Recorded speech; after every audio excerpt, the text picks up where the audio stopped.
যে কোনো মূল্যে সে কাজে বাধা দেওয়া লাগবে, যে কোনো মূল্যে জোরপূর্বক সে কাজে বাধা দেওয়া লাগবে। যদি কোনো মানুষ হাতের ক্ষমতা দিয়ে তাদেরকে পিটিয়ে দাওয়াত দেয়, সেই কাজে বাধা দেয়, তাহলে সেই লোকটা 1 নম্বর মুসলমান, সেই লোকটা 1 নম্বরের মুমিন।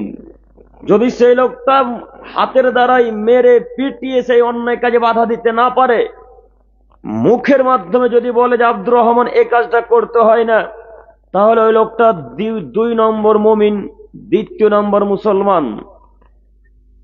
ওই লোকটা যদি মুখের মাধ্যমে অন্যায় কাজে বাধা না দিতে পারে, অন্তর থেকে ঘৃণা করে যদি সেই কাজ সেখান থেকে সেই জায়গা থেকে চলে আসে, তাহলে সেই লোকটা 3 নম্বর মুমিন, তার অন্তরে 3 নম্বর ঈমান কাজ করে।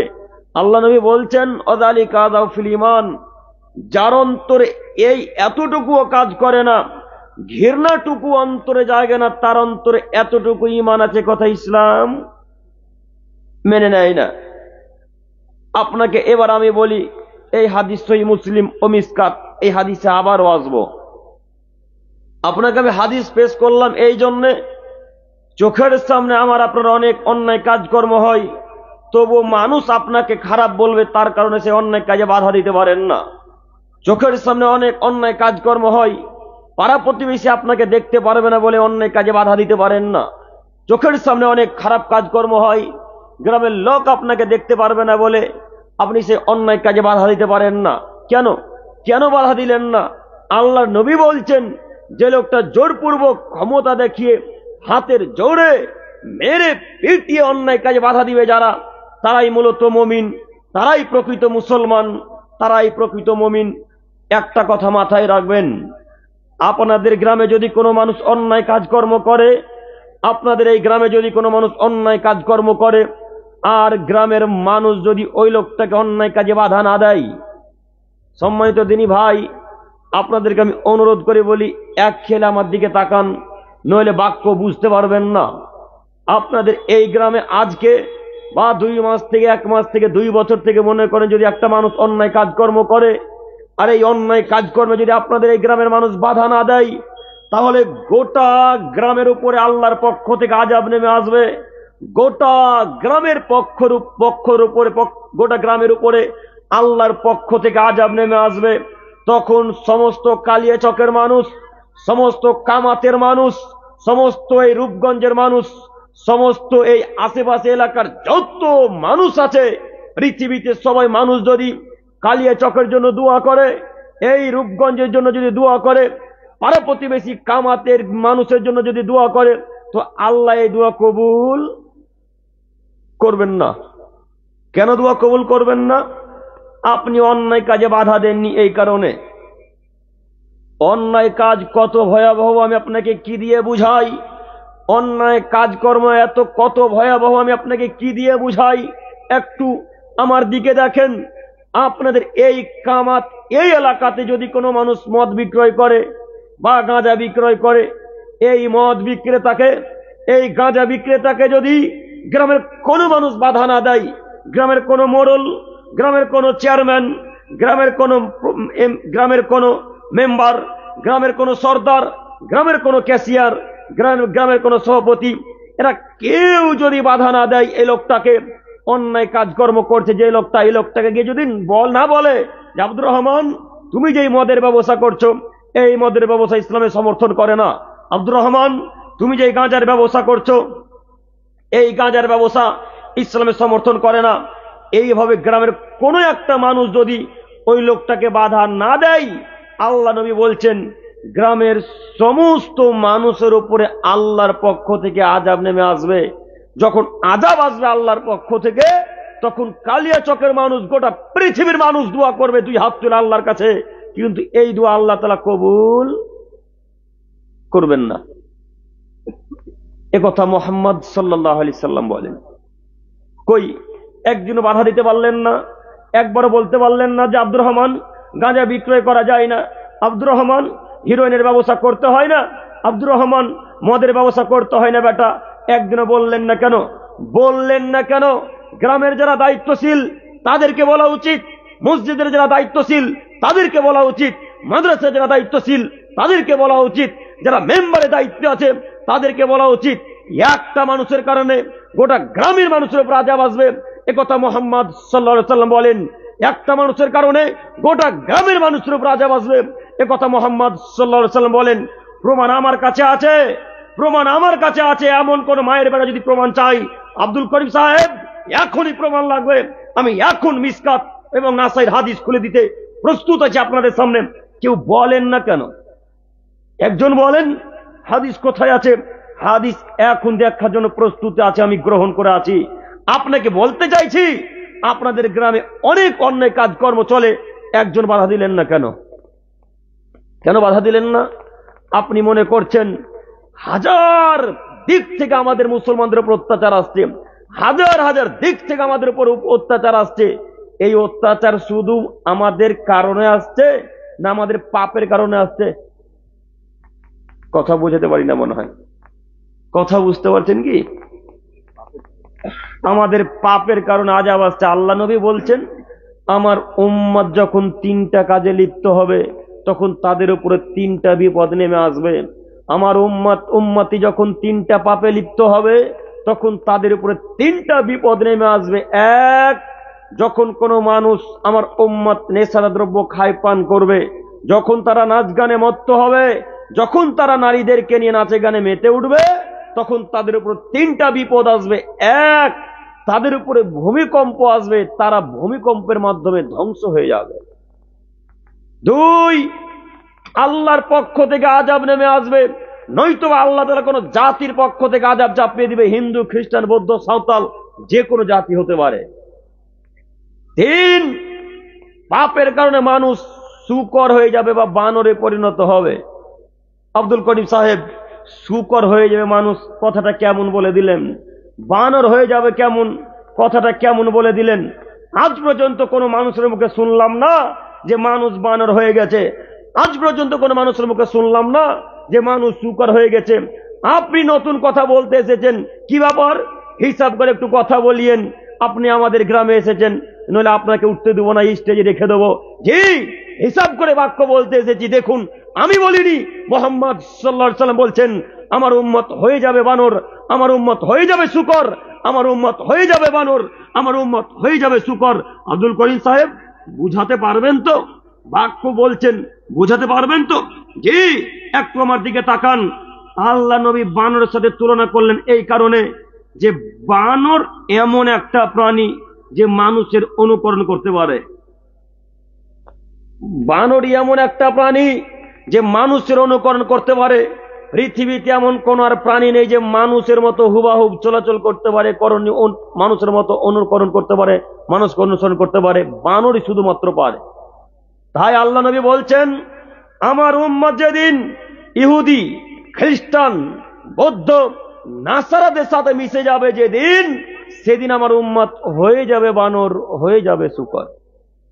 এ বাক্য মুহাম্মদ সাল্লাল্লাহু আলাইহি সাল্লাম বললেন। আব্দুল করিম ভাই, বানরের কথা বুঝলাম, শূকরটা কেন বললেন একটু বুঝিয়ে বলেন। জি, শূকরটা এই জন্য আল্লাহ নবী বলেছেন যে শূকরই এমন এক প্রাণী যে বিবেচনাহীন খায়, বিবেচনাহীন চলে। এমন কোন পৃথিবীতে প্রাণী নেই যে বিবেচনাহীন খায় না, এমন কোন পৃথিবীতে প্রাণী নেই যে বিবেচনাহীন খায়। প্রত্যেকটা প্রাণী বিবেচনা করে, চিন্তা ভাবনা করে খায়। গরুকে আপনি একটা উঁচু উঁচু জায়গায় ঘাস হয়ে আছে, যে ঘাসগুলো একটা মৃত প্রাণী মরার কারণে 1 বছর পর সেই জায়গাটা জোরালো হয়ে ওঠার পর ঘাসগুলো জোরালো হয়ে উঠেছে, মাঠে দেখতে পান না ঘাস এমন। ওই ঘাসের কাছে গরু ছাগলকে মোষকে নিয়ে যান, গরু ছাগল জিন্দেগিতে মুখ দিবে না ওই জায়গাতে। আপনারা যারা গরু চড়িয়েছেন দেখেছেন কি? জিন্দেগিতে গরু ছাগল সেখানে মুখ দেবে না। কেন? গরু ছাগল বুঝতে পেরেছে যে এখানে মৃত প্রাণীর মরার কারণে ঘাসগুলো এত বড় হয়েছে, তাই তারা মুখ দেবে না। কিন্তু শূকর এমন একটা প্রাণী যে বিবেচনাহীন খায়, বিবেচনাহীন চলে। ও মানুষের মল মূত্র সবকিছুই পান করে, সবকিছুই খায়। কথা বুঝতে পারেননি? তাই আল্লাহ নবী বলছেন, যেদিন আমার উম্মত বিবেচনাহীন চলবে সেদিন আমার উম্মত হয়ে যাবে শূকর, হয়ে যাবে বানর। দেখেন আপনার চলাচল বিবেচনাহীন কিনা, দেখেন আপনার চলাচল বিবেচনাহীন কিনা। আপনি এখন উপস্থিত এই মঞ্চে আছেন, পকেটে বিড়িগুল গুটকা নিয়ে আছেন, লজ্জা লাগে না? এখন উপস্থিত, আপনার পকেট চেক করলে বিড়ি গুল গুটকা পাওয়া যাবে। কিসের আপনি বিবেচনাহীন, বিবেচনা পুরুষ, কিসের বিবেচনা মুসলমান আপনি? আপনাকে এই জন্য আল্লাহ নবী বলেছেন তোমরা হয়ে যাবে শুকর, হয়ে যাবে বানর। সম্মানিত মুরব্বী সাহেব, আপনি যদি বিবেচনা করে চলাচল করতেন তাহলে অন্তত আজকের মতো এই দিনে আপনার পকেটে বিড়ি গুল গুটকা থাকতে পারত না। তার মানে বোঝা যাচ্ছে শুকর যেমন বিবেচনাহীন খায়, আপনিও খান। তাই শুকর বিবেচনাহীন খাই, মানুষের মল মূত্র, গরু বাছুরের যা কিছু পায়, হাড় হাড্ডি সবকিছু যেমন খাই, আপনিও খান। বিবেচনা করতে পারেন না। ওই আমরা কোচবিহার বক্তব্য দিতে গিয়েছিলাম, তো কোচবিহারে বক্তব্য দিতে গিয়ে এক পর্যায়ে আমাদেরকে যখন মাঠে নিয়ে গেল তখন দেখলাম শুধু তামাকের চাষ, শুধু তামাক আর তামাক, গোটা মাঠকে মাঠ তামাকের গাছ, তামাকের চাষ, বড় বড় চওড়া চওড়া পাতা, দূর থেকে যেন মনে হচ্ছে বেগুন গাছের পাতা, বড় বড় চওড়া চওড়া গাছ। তো এক পর্যায়ে আমরা চাষিদেরকে জিজ্ঞাসা করলাম কিসের গাছ, না তো তিনি বলছেন এগুলো তামাকের গাছ। তো এই তামাকের গাছের ভিডিও করতে শুরু করলাম, লাইভ করলাম। এই লাইভ আমাদের আইডিতে এখনো আছে, দেখতে পাবেন লাইভে গেলেই। তো লাইভ করতে শুরু করলাম, লাইভ করতে করতে সেই জায়গাতে অনেক প্রাণী আসলো, সেই জায়গাতে ছাগল আসলো, গরু আসলো, মানুষ আসলো, অনেক রকমের প্রাণী এলো, প্রায় প্রাণী নিকৃষ্ট। তার মধ্যে একটা কুকুর নিকৃষ্ট প্রাণী, তার মধ্যে একটা শুকর নিকৃষ্ট প্রাণী। তো শুকরকে দেখতে পেলাম না, কুকুরকে দেখতে পেলাম। কুকুরটা লাইভে ভিডিওতেও আছে, দেখতে পাবেন। কুকুরটা আসলো এক পর্যায়ে, কুকুরটা এসে সে গাছের পাতার উপরে পেচ্ছাপ করে চলে গেল, খেলো না, মুখও দিল না। কিছুক্ষণ পরে একটা গরু দেখলাম, গরু পাশে আলে, আল বুঝেন কি আল, এই আলে যে ঘাসগুলা বেরিয়ে আছে ওই আলের ঘাসগুলাকে খাচ্ছে, তবুও তামাকের পাতাতে মুখ দিচ্ছে না। গরু ছাগলতে খায় না, খায় না তামাকের গাছ, পুঁকাতেও খায় না, পুঁকাতে ওই যে মাঝে মাঝে ধানে পোকা লাগে না, দেখেননি, এই ধানের পুঁকাতেও তামাকের পাতা খায় না। কিন্তু বড় আশ্চর্যের বিষয়, দুঃখ লাগে, যেই গাছের পাতা ছাগলে খায় না, যেই গাছের পাতা গরুতে খায় না, যেই গাছের পাতা কুকুরে খায় না, যেই গাছের পাতা শুকরে খায় না, সেই গাছের পাতা আপনি আর আপনার হুজুর ঠিকই খান। আপনারা দুজনেই খান। আপনাকে খারাপ লাগে না? আপনাকে আল্লাহ নবী শুকরের সাথে তুলনা করবেন না তো কাকে তুলনা করবেন? আপনাকে আল্লাহ নবী শুকরের বানরের সাথে তুলনা করবেন তো কাকে করবেন? আপনাকে আমি অনুরোধ করে বলে যাচ্ছি, এইগুলো একেবারে হারাম, টোটালি হারাম, পুরোপুরি হারাম। একটু এই জায়গাতে এতক্ষণ ধরে বক্তব্য রাখলাম, আমি বলতে চাইছিলাম গোটা গ্রামের মানুষের উপর আযাব নেমে আসবে যদি একটা মানুষ ওই খারাপ কাজকর্মে বাধা না দেয়। আপনি চোখের সামনে দেখতে পাচ্ছেন একটা লোক গাঁজা বিক্রয় করে। কে জানে না গাঁজা বিক্রয় করা হারাম? একজন হাত তোলেন তো। কে জানে না গাঁজা বিক্রয় করা হারাম? একজন হাত তোলেন। কেউ তুলবেন না। তার মানে সবাই আপনারা জানেন যে গাঁজা বিক্রয় করা হারাম কাজ, হারাম ব্যবসা। কই তারপরে বাধা দিলেন না? ও আব্দুল করিম ভাই, কেন বাধা দেব? বাধা দিতে গেলেই তো আমি তার কাছে এখন খারাপ হয়ে যাব। গ্রামের মানুষ আমাকে দেখতে পারবে না। ওই লোকটার সাথে আমার অনেক সুসম্পর্ক, তার পরিবারের সাথে আমার বন্ধুত্ব। এখন যদি তাকে গাঁজার বিরুদ্ধে বক্তব্য দিবে, গাঁজার বিরুদ্ধে কথা বলি, তো কাল থেকে আমার সাথে বন্ধুত্ব রাখবে না। তাই তাকে আর অন্যায় কাজে বাধা দিতে পারলেন না। তো একটা কথা মাথায় রাখবেন, একটা লোকের কারণে গোটা কামাতের মানুষের উপরে যেদিন আযাব নেমে আসবে, সেদিন বলবেন যে আল্লাহ নবী বাক্য ঠিকই বলেছেন, সেদিন বলবেন যে আব্দুল করিম ভাই বক্তব্য ঠিকই রেখেছিলেন। আপনি একটা কথা মাথায় রাখবেন, আমি আব্দুল করিম রামুল ইসলাম যতক্ষণ চেয়ারে থাকবো ইনশাল্লাহ একটা বাক্য যদি কোরআন এবং হাদিসের বাইরে বলে দিই, সঙ্গে সঙ্গে স্টেজ থেকে নামিয়ে দেবেন। প্রত্যেকটা কথার পিছনে দলিল থাকবে ইনশাল্লাহ, প্রত্যেকটা কথার পিছনে আয়াতের অর্থ থাকবে ইনশাল্লাহ। আপনি শুধু কথা মিলিয়ে নেন। আমি আপনার হুজুরের মতো কিসসা কাহিনী বলার জন্য মূল্যবান সময় নষ্ট করতে আসিনি। রাত্রি এখন প্রায় 12টা বাজে।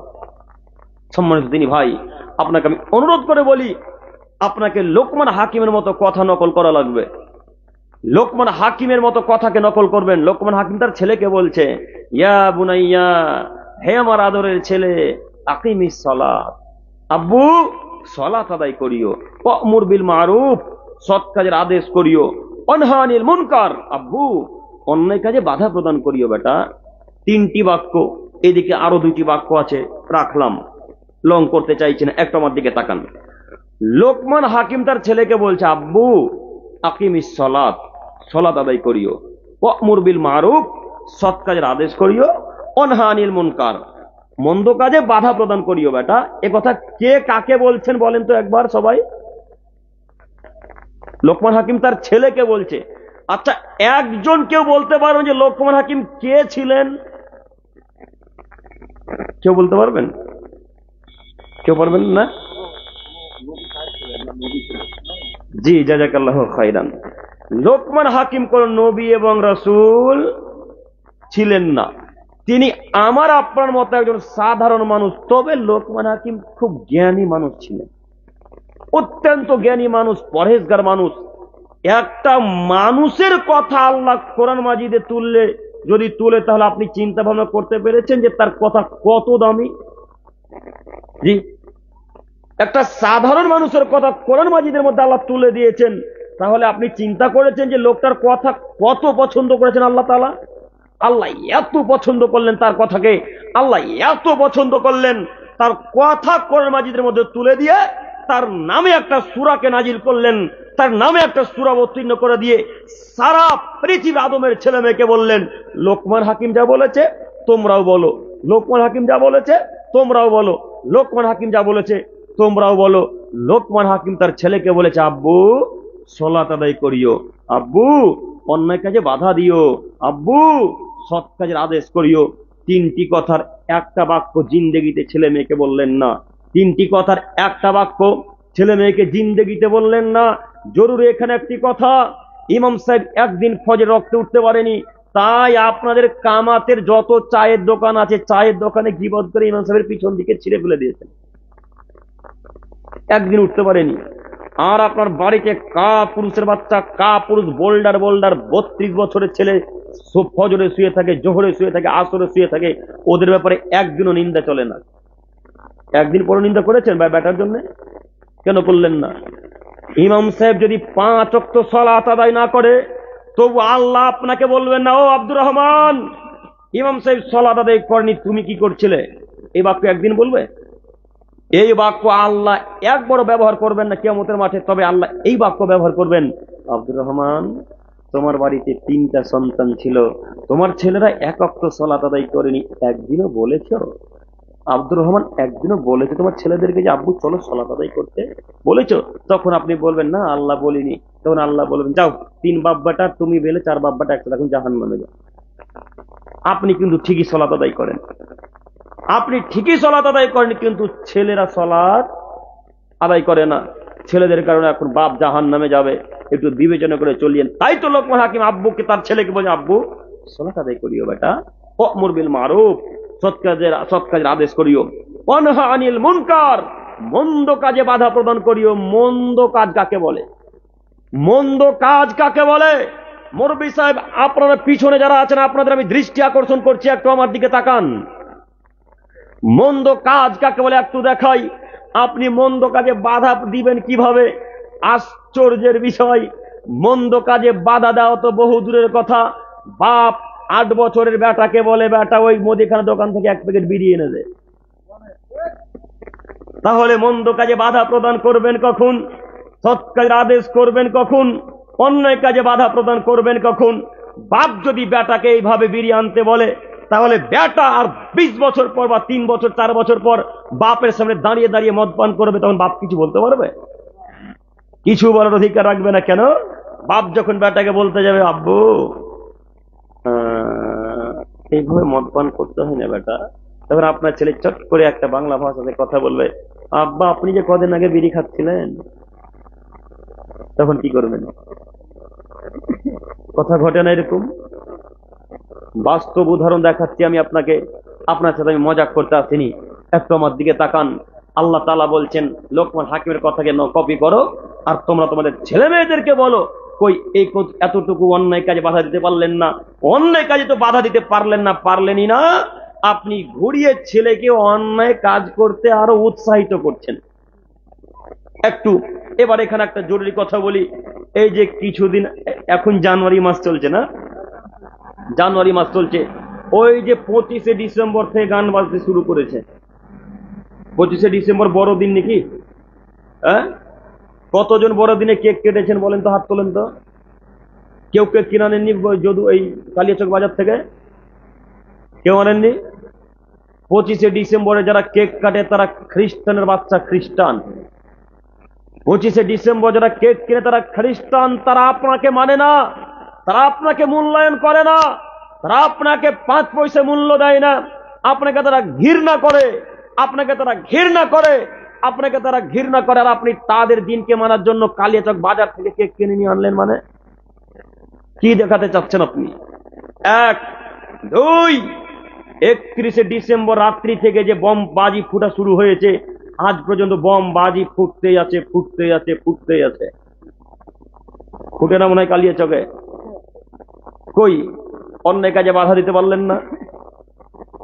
এখন পর্যন্ত আপনাদের পরিবারে গান বাজনা বাজে, এখন পর্যন্ত কামাতে গান বাজনা বাজে। ছেলেগুলো ডিজে বক্সকে পিছন দিকে একটা মায়ে একটা ট্রলি ভাড়া করে, একটা লরি ভাড়া করে, একটা ট্রাক্টর ভাড়া করে, পিছন দিকে বক্সকে ভাড়া করে 12-13টা চুল্লু মার্কা ছেলে, বাজিয়ে ছেলে, 3 নম্বর শ্রেণীর ছেলেগুলা গান বাজনা বাজাতে বাজাতে গ্রামের পাশ দিয়ে চলে যায়। গ্রামের সর্দার কি করে? গ্রামের মোড়ল কি করে? গ্রামের ক্যাশিয়ার কি করে? গ্রামের চেয়ারম্যানেরা কি করে?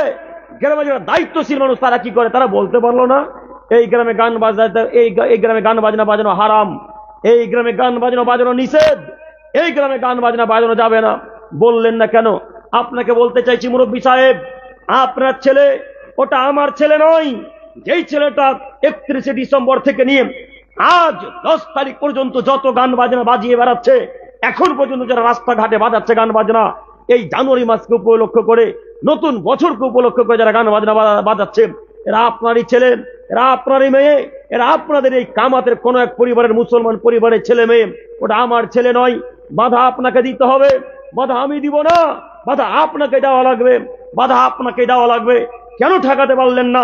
বলতে পারলেন না আব্বু জানুয়ারি মাসের প্রথম দিন হলো খ্রিস্টানদের প্রথম দিন, আব্বু জানুয়ারি মাসের প্রথম দিন হলো খ্রিস্টানদের প্রথম দিন, আর পহিলা বৈশাখের প্রথম দিন হলো হিন্দুদের প্রথম দিন। আব্বু অতএব তুমি খ্রিস্টানদের দিনকে হিন্দুদের দিনকে মূল্যায়ন করিও না বেটা, হিন্দুদের দিনকে খ্রিস্টানদের দিনকে মূল্যায়ন করিও না। আপনি কিভাবে আপনার ছেলেকে শাসন করলেন না? কেন ছেলেকে বাধা দিলেন না? আপনার চোখের সামনে একটা ছেলে ডিজে বক্স বাজাতে বাজাতে, গান বাজনা বাজাতে বাজাতে, ড্যান্স করতে করতে চোখের সামনে দিয়ে চলে যায়। আপনি বাপ রাস্তাতে দাঁড়িয়ে আছেন, আপনি বাপ। আপনার মতো বাপ পৃথিবীর বুকে বেঁচে থাকার চাইতে পাশে যদি নদী থাকে নদীতে ডুবে মরে যাবেন, অনেক ভালো হবে। কেন ছেলেকে বাধা দিতে পারলেন না? কেন ছেলেকে বাধা দিলেন না? আপনার ছেলে গান বাজনা বাজাবে, আমি বাধা দেবো জঙ্গিপুর থেকে?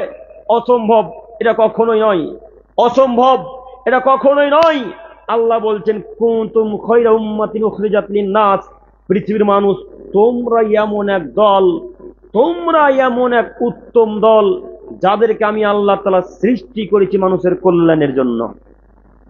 আল্লাহ বলছেন তোমরা এমন এক উত্তম দল যাদেরকে আমি আল্লাহ তাআলা তৈরি করেছি মানুষের কল্যাণের জন্য। বলেন আপনি মানুষের কি কল্যাণ করলেন? কি কল্যাণ করলেন? ছেলে গান বাজনা বাজাই, আপনি উৎসাহিত করেছেন। আপনার ছেলে যখন আপনাকে বলল আব্বু 500 টাকা দেন ফিস্ট করতে যাব, তখন বাধা দিতে পারলেন না? তখন বাধা দিতে পারলেন না? আশেপাশে এই তো আপনাদের মালদা ওয়াটার পার্ক, মালদাতে ওয়াটার পার্ক আছে না? এই ওয়াটার পার্কে কত যে গান বাজনা হয়, তার প্রায় ছেলে মালদার আমাদের মুর্শিদাবাদের, প্রায় ছেলে, সব বললে ভুল হবে, প্রায় ছেলে মালদার মুর্শিদাবাদের। ওরা দূর দূরান্ত থেকে আসে না, যদিও আসে তবুও খুব কম। আপনার ছেলে আর আমাদের মতো কোন যুবকেরা গেছে, ওই বাধা দিতে পারলেন না কেন? শোনো যুবক ভাই, তোমাকে বলি, মুরব্বী সাহেব আপনাকে বলি, একটু আমার দিকে তাকান, হাদিস লক্ষ্য করেন। আব্দুল্লাহ ইবনে আব্বাস রাদিয়াল্লাহু তাআলা আনহু থেকে বর্ণিত, তিনি বলেন রাসূলুল্লাহ সাল্লাল্লাহু আলাইহি সাল্লাম বলেছেন মান তাসাব্বাহা বিকওমিন ফাহুয়া মিনহুম। আদমের ছেলে মেয়ে শোনো, তোমরা যদি কোনো জাতিকে অনুসরণ করে চলো, তোমরা যদি কোনো জাতিকে অনুকরণ করে চলো, তাহলে সেই জাতি যাবে যেখানে, তোমরাও যাবে সেখানে। হাদিসের অর্থ বুঝতে পারলেন কি? এই ভাইরা তোমরা একটু চুপ করো, একটু বিরক্ত লাগে, বিরক্ত লাগলে চুপচাপ চলে যাবে, কারোর সাথে কথা বলবে না, ঠিক আছে ইনশাল্লাহ? সম্মানিত মুরব্বী সাহেব একটু আমার দিকে তাকান। আল্লাহ নবী বলছেন যদি কোনো মানুষকে অনুকরণ করে চলে, তাহলে সেই লোকটা যাবে যেখানে, যে লোকটা অনুকরণ করলো সে লোকটাও যাবে সেখানে একটু। এবার আপনাকে বলি, প্রশ্ন করছি, উত্তর দিবেন। 1 জানুয়ারি কাদের দিন? খ্রিস্টানদের দিন। 1 বৈশাখ কাদের দিন? হিন্দুদের দিন। 25 ডিসেম্বর কাদের দিন? খ্রিস্টানদের দিন। 31st নাইট কাদের দিন? 31st নাইট রাত্রি কাদের রাত্রি? খ্রিস্টানদের রাত্রি। 21 ডিসেম্বর কাদের রাত্রি? 21 ডিসেম্বর কাদের দিন? খ্রিস্টানদের দিন। এবার আপনাকে বলি, খ্রিস্টান, ইহুদি, নাসারারা এরা কোথায় যাবে? জাহান্নামে যাবে। এখন যত মানুষ ইহুদি খ্রিস্টানকে অনুকরণ করে চলবে, এরা এখন যাবে কোথায়? জাহান্নামে। তাহলে আপনি কেন তাদের ধর্মকে মানলেন? কেন তাদের নীতি অনুসরণ করলেন? আপনি কাপুরুষ তাই তাদের নীতি অনুসরণ করেন। আপনি অযোগ্য মানুষ তাই তাদের নীতি অনুসরণ করেন। আপনি অশিক্ষিত মানুষ তাই তাদের নীতি অনুসরণ করেন। কই একটা খ্রিস্টান তো আপনাদের জালসাতে আসলো না? একটা খ্রিস্টান এসেছে? কই একটা হিন্দু তো আপনাদের জালসাতে এলো না? একটা হিন্দু এসেছে? আপনি তাদের মেলাতে গেলেন কেন? আপনি তাদের জালসাতে, আপনি তাদের মেলাতে গেলেন কেন? তাদের বড়দিনে গেলেন কেন? আপনি 1 জানুয়ারির উৎসবে গেলেন কেন? আপনি হ্যাপি নিউ ইয়ার বললেন কেন? আপনারা লক্ষ্য করে খেয়েছেন? আপনি না এমএ পাস ছাত্র? আপনি নাকি এমএ পাস ছাত্র? এই মালদার কলেজে নাকি আপনি ফার্স্ট বয়, ফার্স্ট স্টুডেন্ট, আপনি সব থেকে টপ বয়। আপনার মতো বিদ্যাকে, আপনার এই মাস্টার পাস ডিগ্রিকে মাটির তলায় যে পুঁতে দিতে এসেছি, আপনি কি মনে করেন যে বিদ্যা 31st নাইটের মুখে লাথি মারতে পারে না? যে বিদ্যা হ্যাপি নিউ ইয়ারের মুখে লাথি মারতে পারে না? যে বিদ্যা 1 জানুয়ারির মুখে লাথি মারতে পারে না? যে বিদ্যা 1 বৈশাখের মুখে লাথি মারতে পারে না? এমন বিদ্যা নিজের কাছে রাখার চাইতে মাটিতে পুঁতে দেওয়া অনেক ভালো। এই বিদ্যা রেখে কোন লাভ নেই। আবার মাদ্রাসায় ভর্তি হওয়া লাগবে। পাশেই ঝনঝনিয়া মাদ্রাসা আছে, পাশে ঝনঝনিয়া মাদ্রাসা আছে। এই মাদ্রাসাতে ভর্তি হয়ে আবার ক্লাস 1-এ ভর্তি হয়ে আবার তোমাকে বিদ্যা অর্জন করা লাগবে। যদি মাদ্রাসা যেতে লজ্জা লাগে, তোমাদের গ্রামে যোগ্য ইমাম সাহেব আছে, এই যোগ্য ইমামের কাছে নীতি শিখিও, বিদ্যা শিক্ষা অর্জন করে তারপর জাতির সামনে বলতে যেও, জাতির সামনে কথা বলার চেষ্টা করিও। তোমার এমএ পাস ডিগ্রি, তোমার বিএ পাস ডিগ্রিকে আজকে মাটি তুলে পুঁতে দেওয়ার জন্য এসেছি। তোমার যেই বিদ্যা পিতা মাতাকে লাথি মারে, যে বিদ্যা ফকির মিসকিনকে লাথি মারে, যে বিদ্যা 31st নাইটকে মানে, যে বিদ্যা হ্যাপি নিউ ইয়ার মানে, যে বিদ্যা 1 জানুয়ারি মানে, যে বিদ্যা 1 বৈশাখকে মানে, এই বিদ্যার 5 পয়সা ইসলামে কোনো মূল্য নেই। এই বিদ্যা অর্জন করেছেন কেন? এই বিদ্যা অর্জন করেছেন কেন? এই বিদ্যা রাখার চাইতে মাটিতে ফেলে দেওয়া অনেক ভালো। শোনো যুবক, তোমাকে বলছি, যেই কারণে তোমাকে মূর্খ বললাম, তোমাকে এই জন্য আমি অশিক্ষিত বলেছি, তুমি তাদের নীতিতে গেছো যুবক, কিন্তু ইহুদি খ্রিস্টান তোমাকে এতটুকু মূল্যায়ন করে না। আপনারা কি চেনেন ইহুদি খ্রিস্টান কারা? ওই যে ইহুদি খ্রিস্টান তারা যারা আপনারা আমার দিনী ভাইদের ফিলিস্তিনে হত্যা করছে, কচু কাটা করে কাটছে, তারা। চিনতে পেরেছেন ইহুদি খ্রিস্টান কারা? যারা ফিলিস্তিনের মুসলিমদেরকে কচু কাটা করে কাটছে, তারা হলো ইহুদি, তারা হলো খ্রিস্টান। আর আপনি তাদের ধর্মকে মানেন, তাদের নীতিকে মানেন, তাদের খুশিতে আপনি খুশি উদযাপন করেন। আপনার মতো পুরুষকে আমরা কাপুরুষ বলতে ঘৃণা করি, আপনার মতো পুরুষকে কাপুরুষ বলতেও ঘৃণা করি। আপনি কোন পর্যায়ের মানুষ আমি নিজে ভেবে পাই না। কেন আপনি 31st নাইট মানলেন? আরো একটি কথা, এই যে প্রায় ছেলে যারা, এরা প্রায় ছেলেরাই খ্রিস্টানদেরকে অনুসরণ করে, প্রায় ছেলে। আব্দুল করিম ভাই হিসাব করে কথা বলিয়েন, খ্রিস্টানকে আমরা মানি না। আব্দুল করিম ভাই হিসাব করে কথা বলিয়েন, আমরা খ্রিস্টানকে মানি না। দেখবেন খ্রিস্টানকে মানেন কিনা, দেখবেন। একটু একটু আমার দিকে তাকান। এই ছেলেগুলার মধ্যে প্রায় ছেলেরাই ওই মেসি আর নেইমারের খেলা দেখে, দেখে না? কথা নয়, সবই ভুল বলছি আমি। দেখে এই ছেলেগুলা প্রায় যারা খ্রিস্টান এবং ইহুদি নাসারা যারা, তাদের খেলা দেখে, দেখে না? আচ্ছা যুবক ভাই, তুমি যে মেসির ভক্ত, তুমি যে নেইমারের ভক্ত, তুমি কি চেনো তারা কারা? আপনারা কেউ বলতে পারবেন মেসি আর নেইমার কোন জাতি? কেউ বলতে পারবেন একজন? মেসি আর নেইমার হলো ইহুদি, রোনাল্ডো হলো খ্রিস্টান। কিসের আপনারা ফ্যান ফলোয়ার করছেন? কিছুই বলতে পারেন না। এই নাকি আপনারা ফ্যান? আব্দুল করিম ভাই, আপনি কিভাবে জানলেন? আমি আপনাদেরকে বলার জন্য তাদের ইতিহাস পড়ি। দেখেন, আপনি খোঁজ নিয়ে আপনি যেই জাতিকে মানেন, যার ফ্যান হয়ে আছেন, যাকে নিজের শরীরের চাইতে ভালোবাসেন, সে হলো ইহুদি। যে ইহুদি আপনাকে কচু কাটা করে কাটার জন্য প্রস্তুতি নিয়ে আসে, ওই ইহুদিকে আপনি সম্মান করেন, ওই খ্রিস্টানকে আপনি মানেন। আচ্ছা যুবক ভাই, আরো একটি কথা বলি, হয়তো আপনাদের অজানা, আপনারা জানেন না।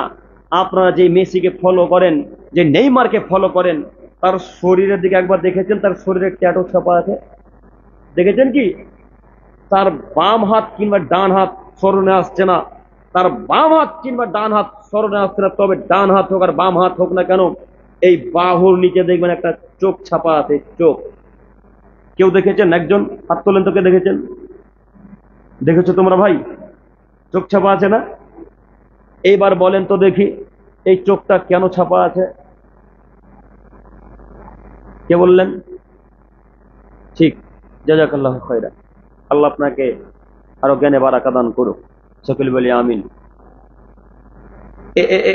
এই যে এখানে একটা চোখ ছাপিয়েছে, ওরা এখন থেকেই দাজ্জালকে স্বাগতম জানায় বেটা। আর তুমি তার নীতিকে মানো, তোমার বিদ্যাকে মাটি করে ফুটো জিতেছি আজকে, বিদ্যাকে ছুঁড়ে ফেলে দাও তুমি। এখন থেকে তারা দাজ্জালকে অনুসরণ করে, এখনই দাজ্জালকে তারা স্বাগতম জানাই, ওয়েলকাম জানাই। আর তুমি তাদের নীতি মানো মানে? কেন তাদের খেলা দেখো তুমি? কেন তাদের নীতিতে চুল কাটো তুমি? কেন তাদের নীতিতে চলাচল করো তুমি? তোমার হায়া বুদ্ধি কি কাজ করে না? তোমার বিদ্যা বুদ্ধি কি কাজ করে না? যা মাথাতে যা আছে সবই গোবর ভরা নাকি? কেন তাদের নীতিতে চলবেন আপনি?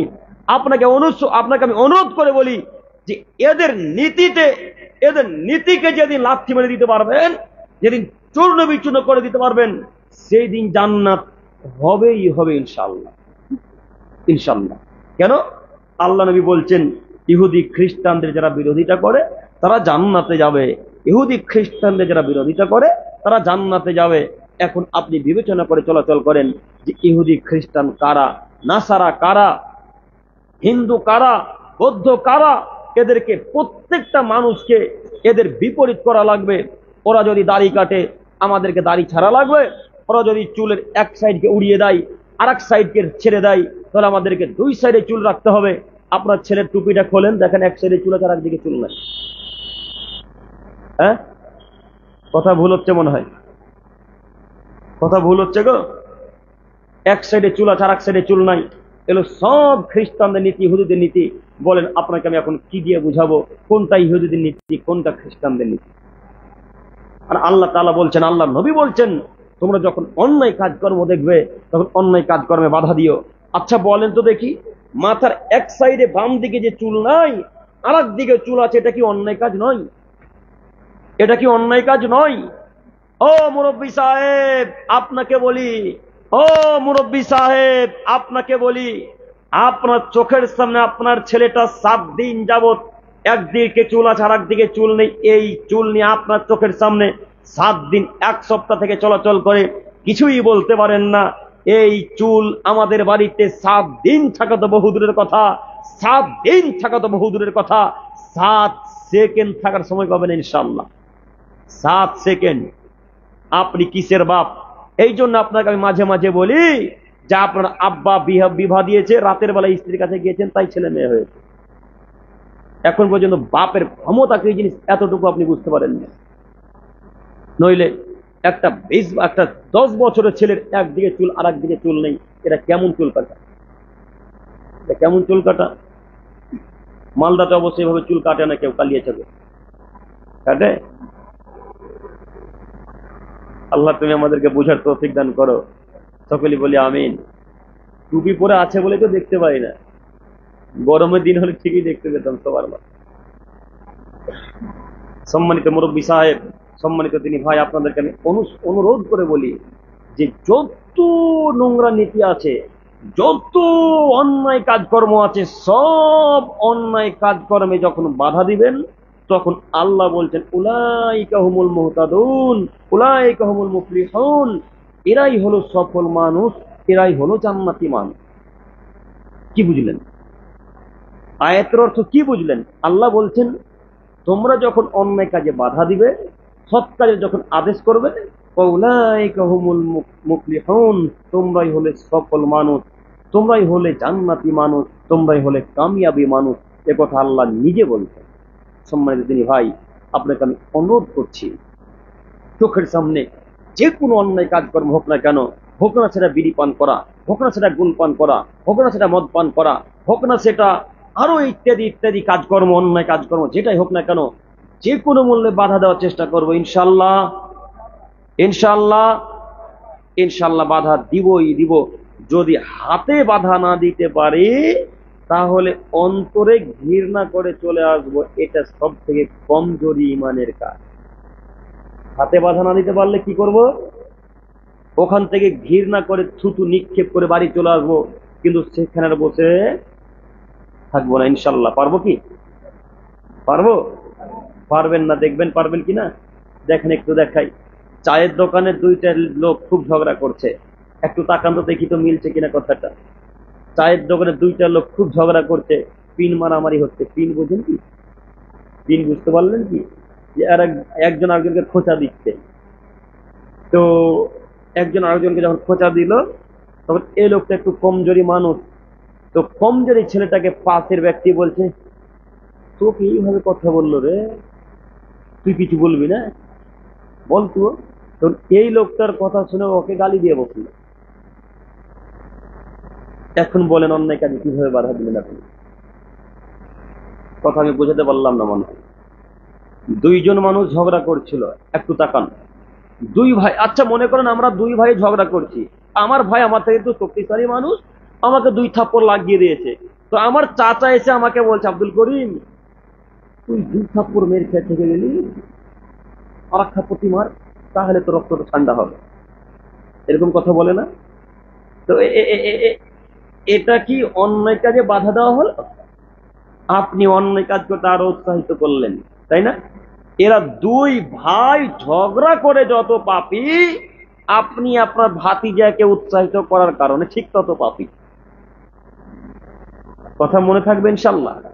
তাই আপনাকে শতদিন বক্তব্যের মাঝে আমি বলেছি, আপনি বক্তব্য সার্চ দিয়ে দেখেন যে চায়ের দোকানে যদি কোনো মানুষ দুইটা লোক বসে থাকে, তো আপনি তিনজন গিয়ে উপস্থিত হবেন না। কেন জানেন? ওই যে দুইটা লোক 6টা থেকে ফজরের পর থেকে নিয়ে গীবত করছে 8টা পর্যন্ত, আপনি 8টার সময় গিয়ে তাদের কথার সাথে শুধু হ্যাঁ মিলিয়েছেন। ওরা মনে করেন কোন একটা লোকের দুর্নাম করছিল, মনে করেন আব্দুল করিমের দুর্নাম করছে। তো আব্দুল করিমের দুর্নাম করতে করতে আপনি 8টার সময় গিয়ে বলছেন, হ্যাঁ রে ভাই ঠিকই বলেছিস, আব্দুল করিম ছেলেটা এরকমই। ওরা সকাল 6টা থেকে 8টা পর্যন্ত গীবত করে যত পাপ করলো, আপনি শুধু কথার সাথে কথা মিলিয়েছেন, কোনো কথা বলেনি, শুধু বলেছেন যে তুই ঠিকই বলেছিস। ওরা যত পাপী, আপনি ঠিক তত পাপী। দেখছেন পাপের ক্ষমতা? করেন না গীবত? দিন রাত তো ইমামের নামে গীবত চলে, দিন রাত চলে ইমামের নামে গীবত। কি যে লাভ পাই ইমামদের নামে গীবত করে আমিও বুঝতে পারি। কেন গীবত করেন গো ইমামদের নামে গো? ইমাম না হলে আপনার আকিকা হয় না, ইমাম না হলে বিবাহ হয় না, ইমাম না হলে জানাজা হয় না। এরকম একটা দামি মানুষের গীবত কেন করেন? কেন করেন? সম্মানিত মুরব্বী সাহেব, সম্মানিত দিনী ভাই, গীবত করা ছাড়ুন। যদি পারেন তো অন্যায় কাজে বাধা দেওয়ার চেষ্টা করেন। পারবো ইনশাল্লাহ? অন্যায় কাজে বাধা দেবো ইনশাল্লাহ। ইনশাল্লাহ। আল্লাহ তুমি আমাদেরকে বোঝার তৌফিক দান করো। সকলে বলি আমিন। এর পরের হাদিস, আনাস ইবনে মালিক রাদিয়াল্লাহু তাআলা আনহু থেকে বর্ণিত, তিনি বলেন, রাসূল সাল্লাল্লাহু আলাইহি সাল্লাম বলেছেন, আলা কুল্লুকুম রাইন, পৃথিবীর মানুষ তোমরা শোনো, প্রত্যেকটা মানুষ প্রত্যেকের জন্য দায়িত্বশীল। অকুল্লুকুম মাসউলিন আন রায়াতিহি, এবং প্রত্যেকটা মানুষকে তার দায়িত্ব সম্পর্কে জিজ্ঞাসা করা হবে। আদমের ছেলে মেয়ে শোনো, প্রত্যেকটা মানুষ তোমরা প্রত্যেকের জন্য দায়িত্বশীল, এবং তোমাদের প্রত্যেকটা মানুষকে কিয়ামতের মাঠে দায়িত্ব সম্পর্কে জিজ্ঞাসা করা হবে। এক, সব কথার ব্যাখ্যাকে বাদ দিয়ে এখানে জরুরি একটি কথা পেশ করি, স্বামী স্ত্রীর দায়িত্ব। একটু সম্মানিত মা বোন, আপনি আমার দিকে তাকান, আপনাকে একটু আমি বোঝানোর জন্য কথা প্রসঙ্গকে উল্টে দিলাম। যুবক ভাই, যারা স্বামী অর্থাৎ যারা বিবাহিত পুরুষ, তারা একটু মনোযোগ দিয়ে বক্তব্য শ্রবণ করেন। আল্লাহ নবী বলছেন প্রত্যেকটা মানুষকে দায়িত্ব সম্পর্কে জিজ্ঞাসা করা হবে। তার একজন হচ্ছে স্বামী, আর একজন হচ্ছে স্ত্রী, যার একজন হচ্ছে স্বামী আর একজন হচ্ছে স্ত্রী। স্বামীকে জিজ্ঞাসা করা হবে তার স্ত্রী সম্পর্কে, স্বামীকে জিজ্ঞাসা করা হবে তার স্ত্রী সম্পর্কে। আল্লাহ তাআলা কিয়ামতের মাঠে আব্দুর রহমান, আব্দুল করিম, আব্দুল জব্বার, আব্দুল সাত্তার এদের সব মানুষকে জিজ্ঞাসা করবে, ও আব্দুর রহমান, তোমার স্ত্রী এইভাবে চলাচল করেছে, তুমি কি করছিলে? কোন দায়িত্ব পালন করেছিলে কি? ও আব্দুল করিম, তোমার স্ত্রী এইভাবে চলাচল করেছে, তুমি কি দায়িত্ব পালন করেছো? আব্দুল জব্বার, তোমার স্ত্রী এইভাবে চলাচল করেছে, তুমি কি দায়িত্ব পালন করেছো? তখন আব্দুর রহমান, আব্দুল করিম, আব্দুল জব্বার, আব্দুল সাত্তার যত মানুষকে আল্লাহ জিজ্ঞাসা করবে, এই সমস্ত মানুষ আল্লাহকে বলবে, আল্লাহ জিনা আমরা এদেরকে বাধা দিনি, এদেরকে আমরা দায়িত্ব সম্পর্কে বোঝানোর চেষ্টা করিনি।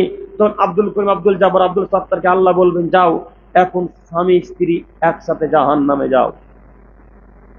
সম্মানিত দিনী ভাই, আপনাকে আমি কি দিয়ে বুঝাই? স্ত্রীর কারণে আপনি কেন জাহান্নামে যাবেন? স্ত্রীর কারণে আপনি কেন জাহান্নামে যাবেন? আপনি ঠিকই 5 ওয়াক্ত সালাত আদায় করেন, কিন্তু স্ত্রী 5 ওয়াক্ত সালাত আদায় করে না। এখন বলেন তো দেখি ঠিকানা কোথায়? ঠিকানা জাহান্নাম। আব্দুল করিম ভাই কি করব? এখন ওই স্ত্রীকে তালাক দিয়ে দিতে হবে। আব্দুল করিম ভাই, তালাক দিয়ে দিলে যদি পরে আরো স্ত্রী খারাপ হয়, যদি খারাপ হয় তো কিছু করার নেই। যারা সালাত আদায় করে না তাদের বিবাহ তো এমনিতেই কেটে গেছে। কোনো উকিল লাগবে না, কোনো জজ লাগবে না, কোনো আলেম লাগবে না, কোনো ক্যাশিয়ার লাগবে না, কোনো চেয়ারম্যান লাগবে না, কোনো এমপি মন্ত্রী কেউ লাগবে না। স্বামী সালাত আদায় করে, স্ত্রী করে না, স্ত্রী করে, স্বামী করে না, দুইজনের কেউই সালাত আদায় করে না, এদের বিবাহ বাতিল, এদের বিবাহ বাতিল, এদের বিবাহ বাতিল।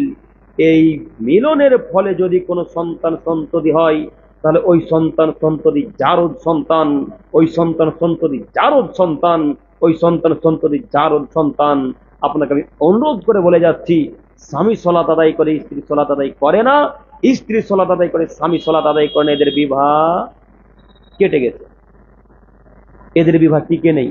আব্দুল করিম ভাই স্ত্রীর কাছে যাই, যে ক্ষমতা আছে তাই যাচ্ছেন, শরীরে রক্ত আছে তাই যাচ্ছেন, বিধান তো বোঝেননি, ধর্ম কাকে বলে আপনি বোঝেননি, তাই ক্ষমতার জোরে, রক্তের জোরে যাচ্ছেন। রক্তের জোর বেশি দিন টিকবে না, এহকালেই টিকবে। রক্তের জোর পরকালে টিকবে না, এহকালেই টিকবে। রক্তের জোর দেখিয়েছিল ফেরাউন, আছে না চলে গেছে? রক্তের জোর দেখিয়েছিল কারুন, আছে না চলে গেছে? রক্তের জোর দেখিয়েছিল আদ সম্প্রদায়, সামুদ সম্প্রদায়, আছে না চলে গেছে? আল্লাহুস সামাদ। আমি আপনাকে কি দিয়ে বুঝাই সামুদ সম্প্রদায়ের ক্ষমতা? আমি আপনাকে কি দিয়ে বুঝাই সামুদ সম্প্রদায়ের ক্ষমতা? তাফসীর ইবনে কাসির এরা ব্যাখ্যা করছে সামুদ সম্প্রদায়ের ক্ষমতা, আদ সম্প্রদায়ের ক্ষমতা। আদ সম্প্রদায়, সামুদ সম্প্রদায় এইভাবে যদি পাহাড়ে পাহাড়ে গো পাহাড়ে যদি একটা গুতা মারতেন, একটা এইভাবে আঘাত করতেন, তাহলে পাহাড় পাথর চূর্ণ বিচূর্ণ হয়ে যেত।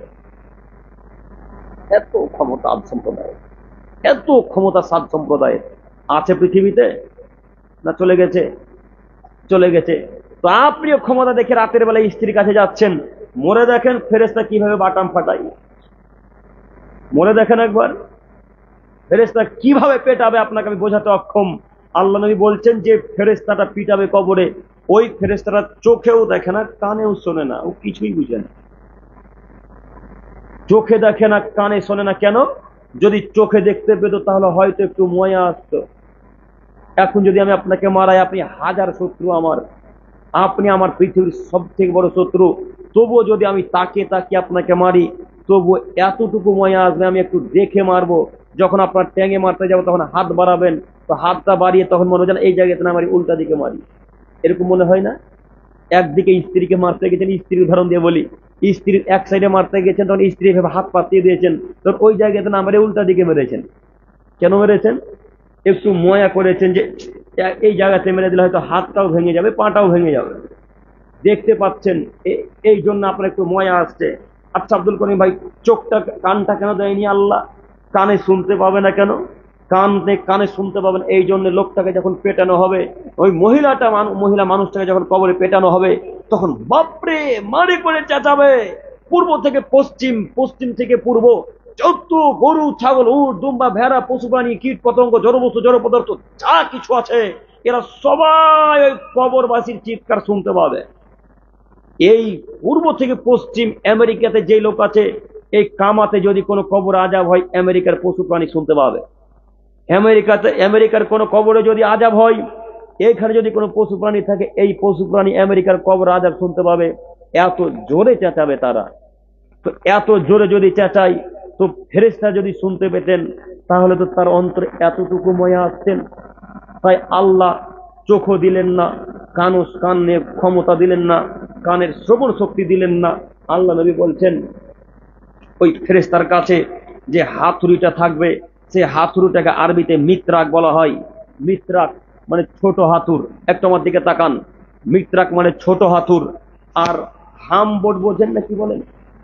হাম্বার, ওই যে পাথর ভাঙে না, পাথর ভাঙে রাস্তা কাজের সময় দেখতে পাবেন, ওটা হাম্বার বা হামবোর্ড বলে। আর মিত্রাক বলা হয় কাঠুরেদের কাছে, দেখবেন যারা কাঠ মিস্ত্রি, যারা কাঠের চেয়ার, কাঠ খাট তৈরি করে, যারা, তাদের কাছে ছোট হাতুর থাকে। আল্লাহ নবী বলছেন যে ফেরেশতাটা এই কবরবাসীকে পিটাবে, ওর কাছে থাকবে মিত্রাক অর্থাৎ ছোট হাতুর। আল্লাহ নবী বলছেন এই মিত্রাক হাতুরটাকে যদি তুর পাহাড়ে, ওহুদ পাহাড়ে, মাউন্ট এভারেস্ট পাহাড়ে, আব্দুল করিম ভাই, মাউন্ট এভারেস্ট পাহাড় কি আল্লাহ রাসূল তুলনা করেছেন? জি না, মাউন্ট এভারেস্ট পাহাড়ের কথা আল্লাহ নবী বলেননি। তবে আল্লাহ নবী বলছেন ওহুদ পাহাড়, তুর পাহাড়। তো ওহুদ পাহাড়, তুর পাহাড়ের চাইতে বড় পাহাড়ের নাম কি? Mount Everest. পৃথিবীর সব থেকে উঁচু পাহাড়, সব থেকে বড় পাহাড়। আল্লাহ নবী বলছেন ওই মিত্রাক হাতুরটাকে যদি পাথরের উপরে, পাহাড়ের উপরে এইভাবে ছেড়ে দেওয়া হয়, আঘাত করা আলাদা জিনিস, ছেড়ে দেওয়া আলাদা জিনিস, তাই না? আঘাত করার, ছেড়ে দেওয়া, দুইটার মধ্যে পার্থক্য নাই? আল্লাহ নবী বলছেন যদি শুধু এইভাবে ছেড়ে দেওয়া হয় ওহুদ পাহাড়, তুর পাহাড়ের উপরে, তাহলে ওহুদ পাহাড়, তুর পাহাড়, মাউন্ট এভারেস্ট পাহাড় একেবারে ধুলাই মিশে যাবে পাহাড়। আল্লাহ, এরকম হাতুড় দিয়ে মানুষকে পেটাবে যারা কবরে উত্তর দিতে পারবে না। এরকম হাতুড় দিয়ে মানুষকে পেটাবে যারা প্রশ্নের উত্তর দিতে পারবে না। সম্মানিত দিনী ভাই, আপনি কিভাবে প্রশ্নের উত্তর দিবেন? 5 ওয়াক্ত সালাত আদায় করেন না, কিভাবে প্রশ্নের উত্তর দিবেন? আজকে আপনার স্ত্রী জালসা শুনতে এসেছে বিনা বোরখাতে, কিভাবে উত্তর দিবেন? আপনার স্ত্রী সকালবেলা সবজি কিনতে যায়, পেটের কাপড়কে ফেলে দিয়ে, মাথার ওড়নাকে ফেলে দিয়ে, আপনার স্ত্রী বাইরে থালা বাসন মাঝে, আপনার স্ত্রী বাইরে গোসল করে, আপনার স্ত্রী বাইরে টিউবওয়েলে থালা বাসন মাঝে, আপনার স্ত্রী উলঙ্গ হয়ে গোসল করে, কিভাবে প্রশ্নের উত্তর দিবেন? কিভাবে উত্তর দিবেন? এতটুকু চিন্তা ভাবনা একবার মাথাতে কাজ করেন? একবারও ভাবলেন না যে প্রশ্নের উত্তর না দিতে পারলে এইভাবে পেটানো হবে? আল্লাহ নবী বলছেন হাতুড় দিয়ে যখন ওই লোকটাকে পেটানো হবে, তখন তার লাশ একেবারে মাটির সাথে মিশে যাবে। আব্দুল করিম ভাই, মিশে গেলে তো আমরা মারা যাব, আর কিসের শাস্তি? জি না, তখন আর মৃত্যু নেই। আল্লাহ নবী বলছেন মারার সাথে সাথে তোমার লাশ মাটির সাথে মিশে যাবে। মাটির সাথে মিশতে না মিশতেই আল্লাহ আবার আপনাকে জীবিত করবেন, আবার ফেরেশতা পিটাবেন, আবার মাটির সাথে মিশিয়ে দিবেন, আবার জীবিত করবেন, আবার ফেরেশতা পিটাবেন, মাটির সাথে মিশে যাবেন, আবার আল্লাহ জীবিত করবেন ইলা ইয়াউমিল কিয়ামা। এইভাবে কিয়ামত পর্যন্ত শাস্তি আমাকে আপনাকে কবরে এইভাবে দিতে থাকা হবে। বলেন মুরব্বী সাহেব, বলুন যুবক ভাইয়েরা আমার, কবরের শাস্তি কত কঠিন, কত জটিল, কত জোরে ফেরেশতা পিটাবে। এরপরে যদি আমি আপনাকে বোঝাতে না পারি কবরের শাস্তি কত কঠিন, তাহলে আমি অক্ষম। সম্মানিত দিনী ভাই, তবে আপনাকে আমি একটা কথা বলতে চাইছি যে আপনি বিশ্বাস করুন, স্ত্রী এইভাবে রাস্তাঘাটে চলাচল করে পরকালে জান্নাত হবে না। আপনি বিশ্বাস করুন, ছেলে মেয়ে সালাত আদায় না করে আপনি তাহাজ্জুদে জান্নাতের আশা করিয়েন না। আপনি বিশ্বাস করুন, প্যান্ট এখন নিচে পড়ে জান্নাত কিনার আশা করিয়েন না।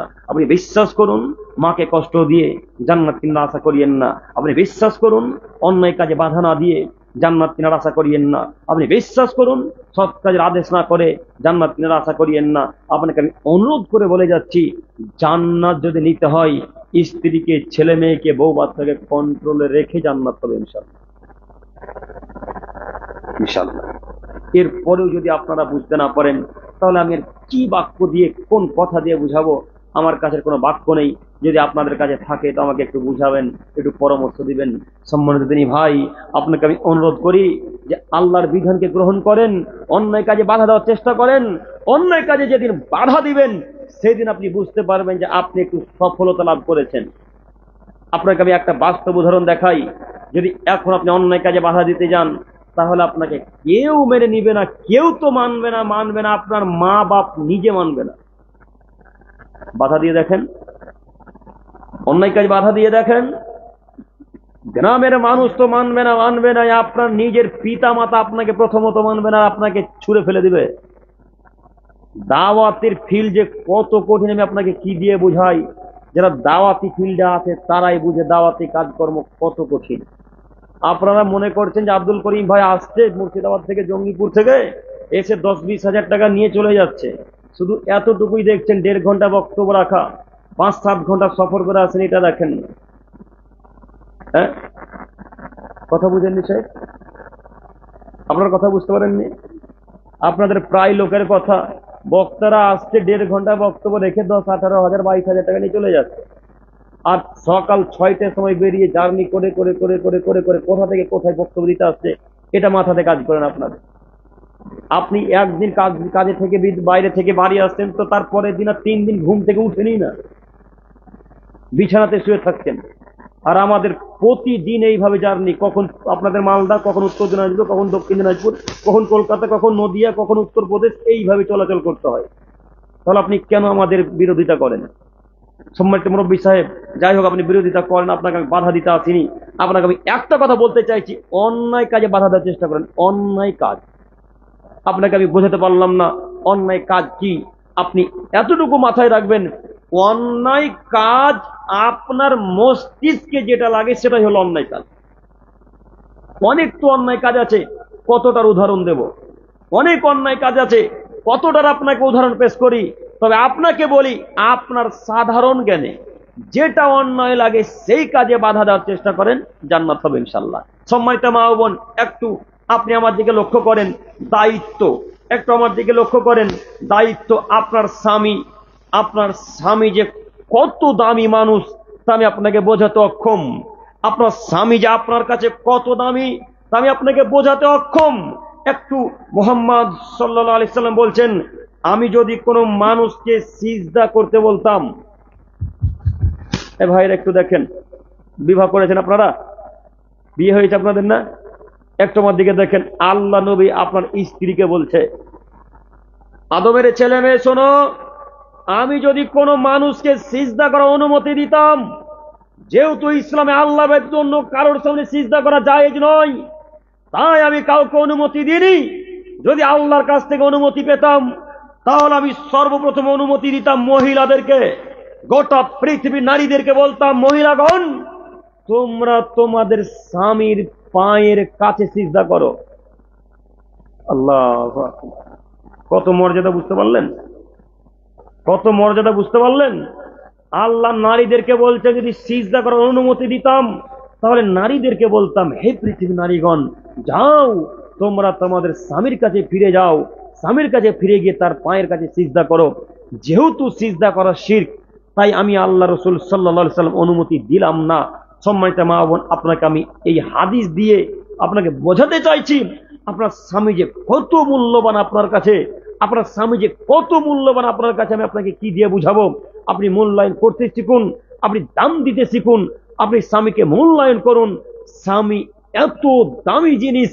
আল্লাহ নবী সাল্লাল্লাহু আলাইহি সাল্লাম বলছেন, আদমের নারীরা যদি 4টি কাজ করে তাহলে জান্নাতে যাবেই যাবে। আদমের নারীরা যদি 4টি কাজ করে তাহলে জান্নাতে যাবেই যাবে, যে কোনো মূল্যে জান্নাতে যাবে। জান্নাতের 8টি দরজার যে কোনো দরজা দিয়ে তার প্রবেশ হলো 5 ওয়াক্ত সালাত আদায় করা, 2য় নম্বর কাজ হলো রমজান মাসে সিয়াম পালন করা, 3য় নম্বর কাজ হলো লজ্জা স্থানের হেফাজত করা, 4র্থ নম্বর কাজ হলো স্বামীর কথাকে অক্ষরে অক্ষরে মানা।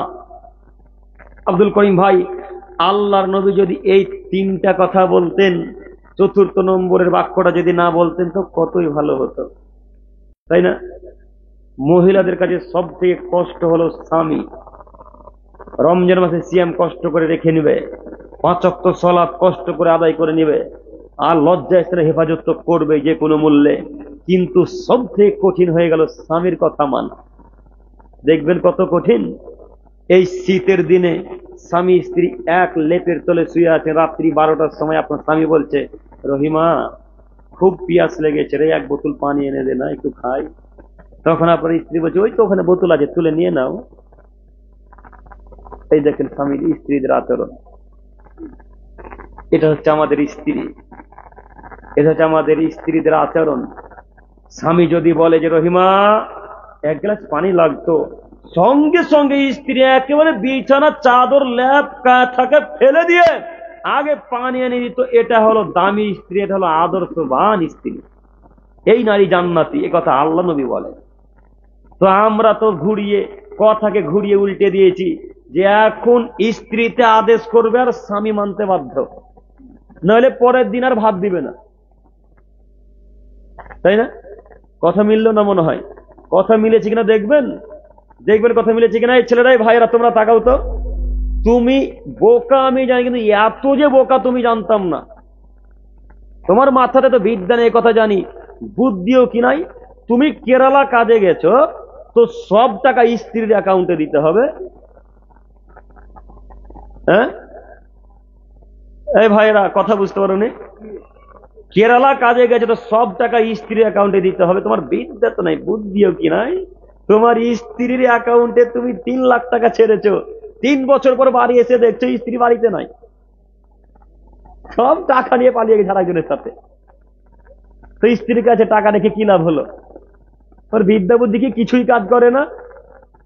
স্ত্রীর অ্যাকাউন্টে টাকা রাখতে গেলে কেন গো? স্ত্রীর অ্যাকাউন্টে টাকা রাখতে গেলে 2টা ক্ষতি।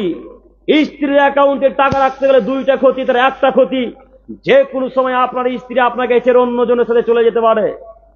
2, আপনার স্ত্রী আপনাকে কর্মচারীর মতো ব্যবহার করবে, কর্মচারীর মতো। টাকা তো আপনার কাছে আছে 100 টাকা, বা ওই মালদা বাজার ঘুরতে যাবেন, টাউনশিপ যাবেন, তো এখন 1000 টাকা প্রয়োজন, টাকা কোথায় পাবেন? সব টাকা তো স্ত্রীর অ্যাকাউন্টে। তো ছোট হয়ে গিয়ে বলছেন রহিমা 1000 টাকা প্রয়োজন ছিল গো, যদি দিতে তো খুব ভালো হতো। অথচ নীতি উল্টানো ছিল যে স্ত্রী এইভাবে আপনার কাছে টাকা চাইবে, তো ঘুরিয়ে আপনি স্ত্রীর কাছে চাইছেন। এ হচ্ছে আমাদের যুবকদের অবস্থা। এরা মনে করছে স্ত্রী পেয়েছি মানে জান্নাতে ঢুকে গেছি। এখন মা বাপ সব বাদ এখন, তাই না? এই যে মায়েরা শুনছে, যেতে যেতে কত যে গাল দিবে আল্লাহ জানে। এরা বলবে এই স্বামীতে তো টাকা দিয়েছিল না, যদি 1 মাস থেকে দিয়েছে আর দিবে না। হ্যাঁ, আজকে গাল দিতে দিতে যাবে আমাকে। তো সম্মানিত মা বোন, আমি আপনার কষ্ট দেওয়ার জন্য আসিনি, আমি আপনাকে বাস্তব চিত্র দেখাচ্ছি। যুবক ভাই, তবে এতটুকু মাথায় রাখবেন যে আমি আপনার স্ত্রীকে টাকা দিতেই নিষেধ করছি এটা না। টাকা দিতে একবার নিষেধ করেছি কি এতক্ষণ? একবার বলেছি যে টাকা দিবেন না? টাকা দিবেন যতটুকু প্রয়োজন ততটুকু, বাদ বাকি টাকা নিজের কাছে রাখবেন, নইলে স্ত্রীর কাছে কর্মচারী হিসেবে থাকতে হবে। আর আল্লাহ নবী বলছেন স্ত্রী তোমার কথা শুনবে, তুমি স্ত্রীর কথা নাও। স্ত্রী তোমার কথা শুনবে, স্ত্রীর কথা তুমি নাও। তবে হ্যাঁ, আল্লাহ বলছেন মহিলাদের যেমন স্বামীদের যেমন মর্যাদা আছে, নারীদেরও ঠিক তেমনি মর্যাদা আছে।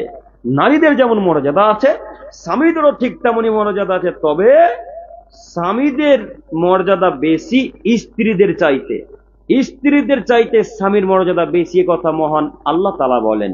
অতএব আপনাকে আমি অনুরোধ করে বলি, সম্মানিত দিনী ভাই, সম্মানিত যুবতী, সম্মানিত যুবক দিনী ভাইরা, সম্মানিত মা ও বোনেরা, আপনাকে আমি অনুরোধ করে বলি, আপনি আমার কথা খারাপ নিয়েন না। আপনি আপনার স্বামীকে বলবেন না আমার কাছে এত টাকা রাখা লাগবে না, আমি মহিলা মানুষ, আপনার কাছে টাকা রাখেন। কখন কি বুদ্ধিতে কাজ করে বুঝতে পারি না কেন? আল্লাহ তাআলা বলছেন শয়তানের চক্রান্তর চাইতে বড় শক্তিশালী চক্রান্ত হলো নারীদের চক্রান্ত। শয়তানের চক্রান্ত হার মানিয়ে দেবে নারীরা। নারীদের এত কূটনীতি বুদ্ধি, নারীদের এত কূটনীতি বুদ্ধি। শয়তান কূটনীতি বুদ্ধির সেরা, শয়তান কূটনীতি বুদ্ধির সেরা প্রধান মানুষ।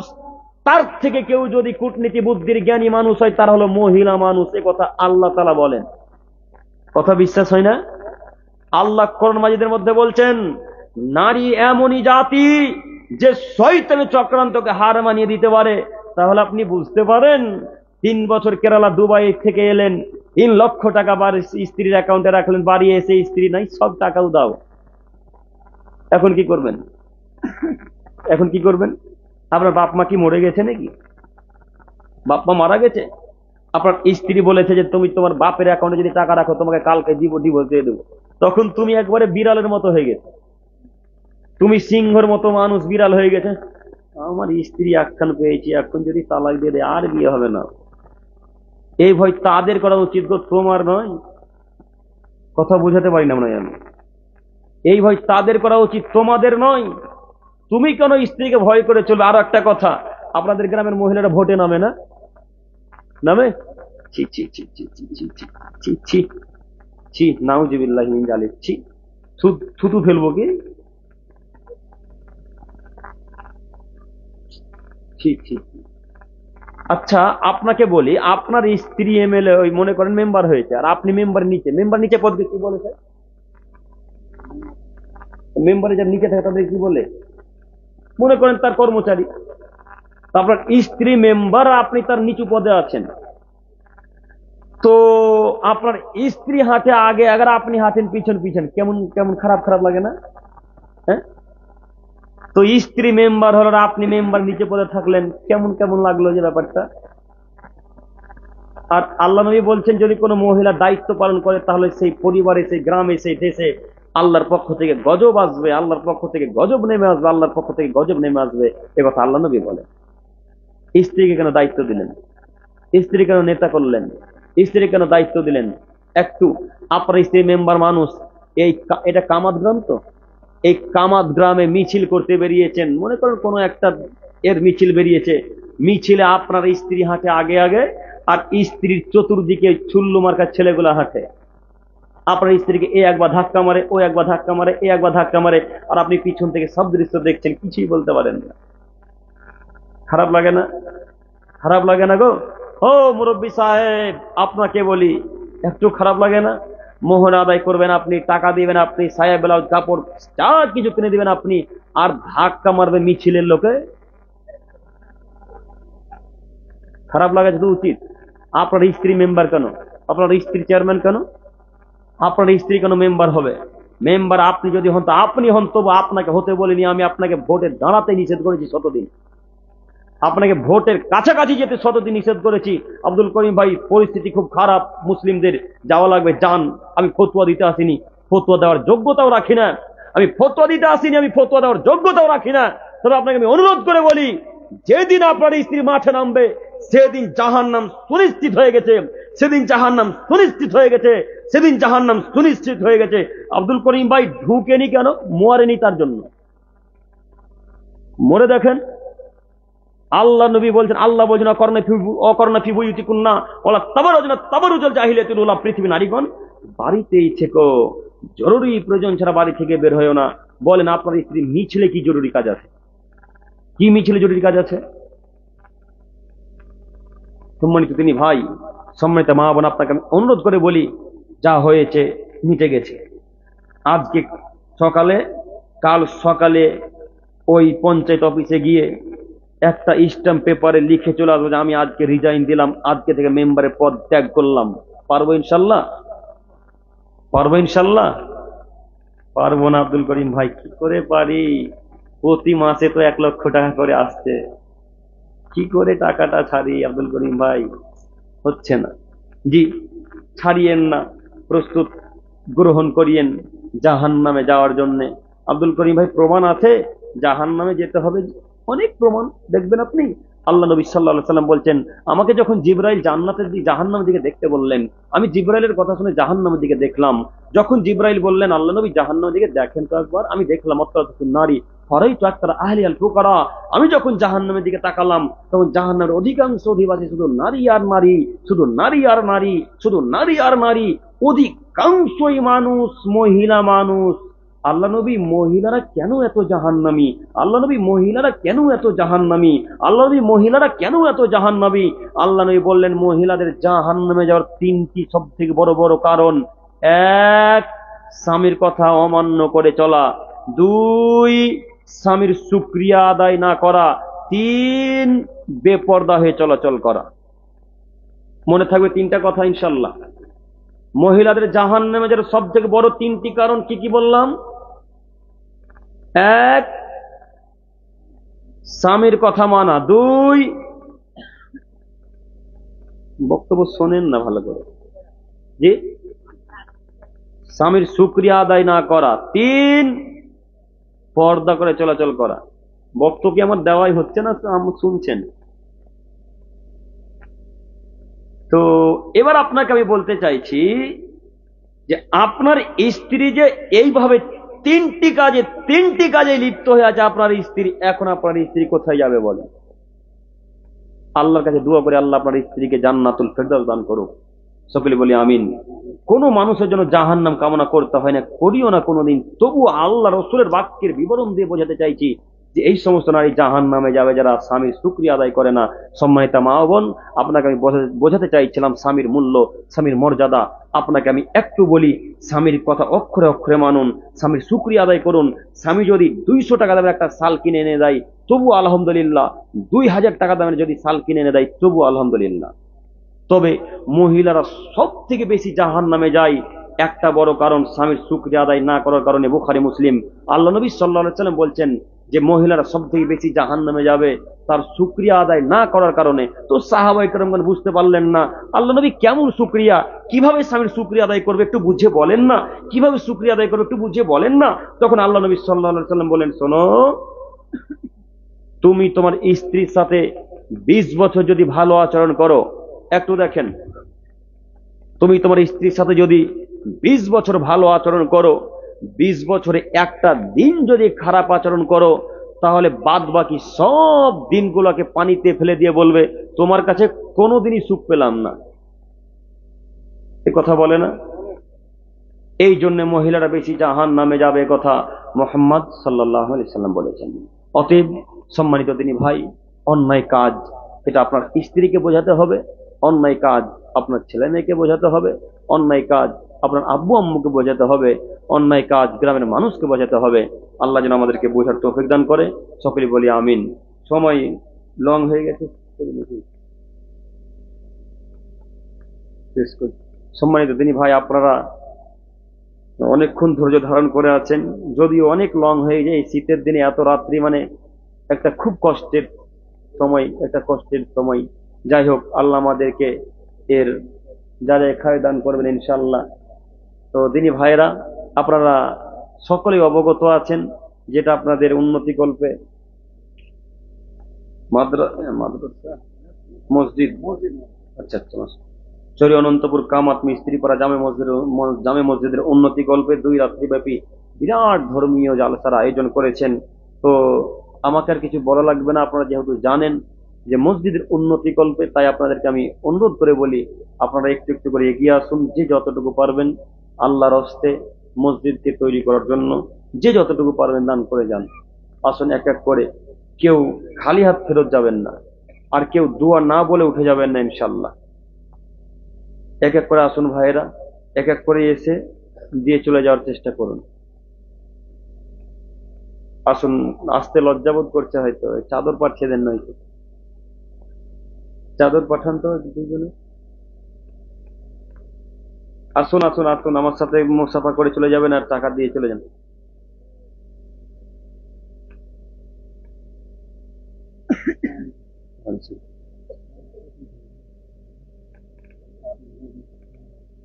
কিসের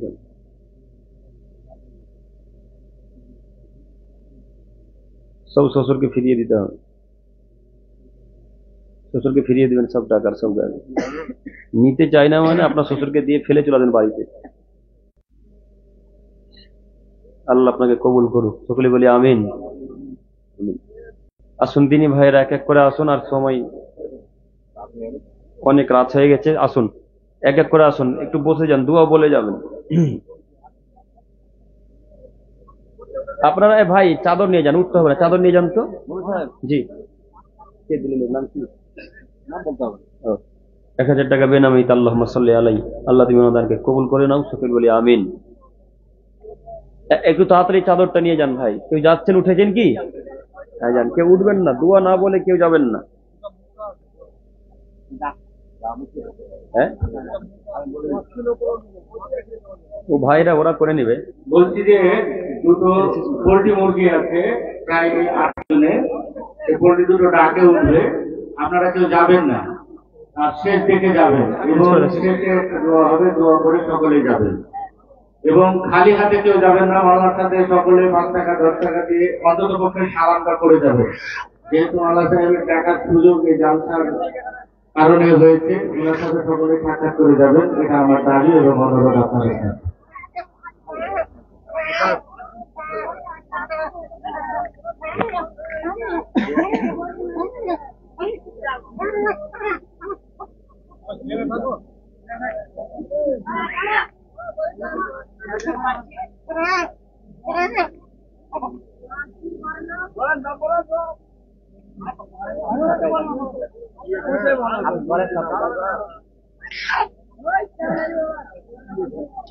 আচ্ছা, আপনারা যে উঠে গেলেন, তো চাদরটা যে যাচ্ছে এখন, চাদরটাতে কিভাবে টাকাটা দেবেন?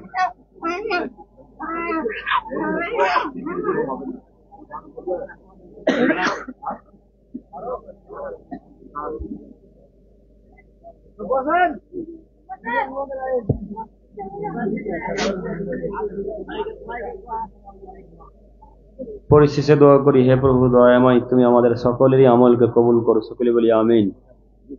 হে প্রভু দয়াময়, আমরা সেই সন্ধ্যা থেকে রাত্রি 1টা পর্যন্ত যে আলোচনা শুনলাম, আল্লাহ তুমি আমাদের সকলের আলোচনাগুলোকে কবুল করে নাও, সকলে বলি আমিন। পরিশেষে দোয়া করি, হে প্রভু দয়াময়, তুমি আমাদেরকে অন্যায় কাজে বাধা দেওয়ার তৌফিক দান করো, সকলে বলি আমিন। পরিশেষে দোয়া করি, হে প্রভু দয়াময়, তুমি আমাদেরকে কবুল করে নাও, সকলে বলি আমিন। এখান থেকে আলোচনা শেষ করলাম। বলে দেবো, সুবহানাকা আল্লাহুম্মা ওয়া বিহামদিক, আশহাদু আল্লা ইলাহা ইল্লা আনতা, আস্তাগফিরুকা ওয়া আতুবু ইলাইক। আসসালামু আলাইকুম ওয়া রাহমাতুল্লাহ। আপনারা একটু বসে যান, ধৈর্য ধরে 5 থেকে 10টা মিনিট একটু বসেন। আমরা একটু বসে যান, বসে গেলে আমরা মুরগি দুটা বিক্রি করে দিয়ে আমাদের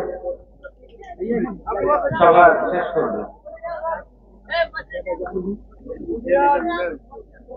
আসেন, নাম কি? শাকিবুল ভাই একটা দুটো মুরগির দাম একজন বলেছে 5,000 টাকা, একজন 5,000 বলেছে, শাকিরুল ভাই 5,000 টাকা বলেছে।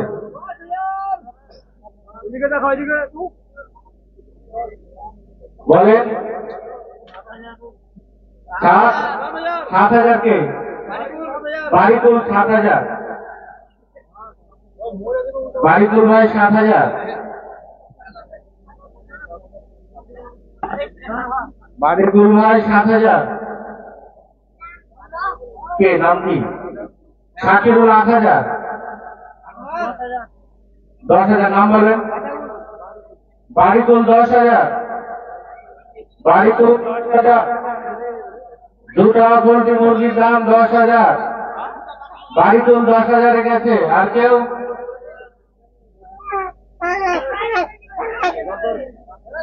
11,000, 11,000, 15,000, 15,000, 15,000। এত কম করে পিছন থেকে এত টাকা কেন কম উঠছে রে ভাই? 11,000 থেকে 15,000 গেছে, 16,000। আনোয়ার মামা কোথায় আছেন? আপনি মাওলানা কারিমুল সাহেব বাড়ি যাবেন, আব্দুল করিম সাহেব বাড়ি যাবেন, ওনার সাথে আপনি দেখা করুন। 16,000 গেছে।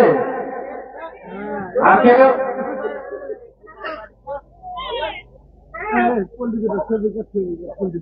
16,000। তারপরে আর কেউ নেই?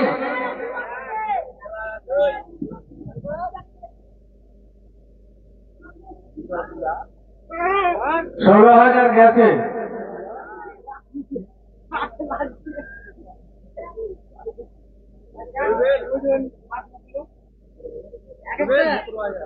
সতেরো হাজার। নাম কি?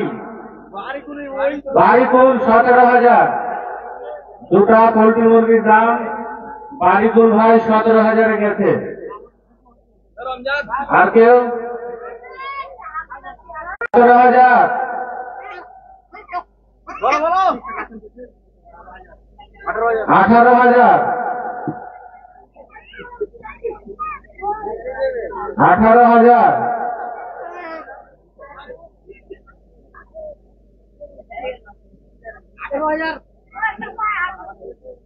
18,000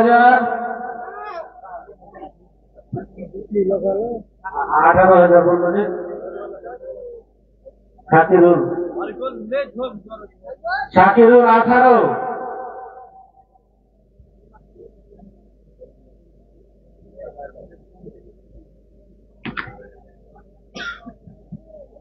18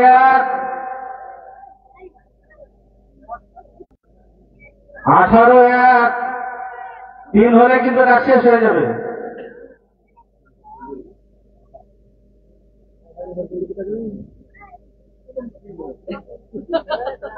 তাড়াতাড়ি বলেন না ভাই, যতটি দেওয়ার ইচ্ছা আছে বলেন।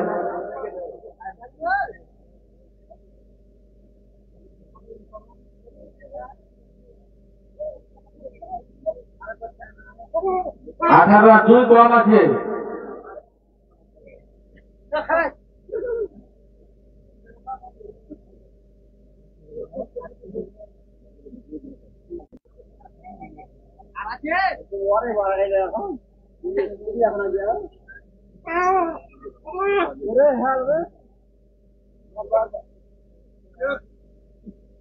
আঠারো 1 18 2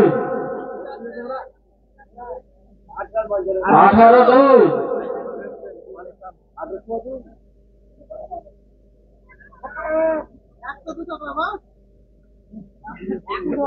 18 2 আটকে আছে।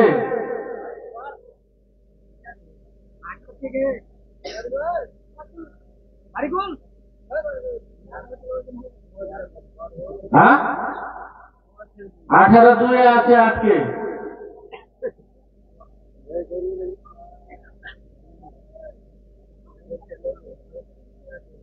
আর 2,000 কেউ দিতে চায় না, জনগণ দিয়ে দেন তো 2,000 টাকা দিয়ে খুলে দেন।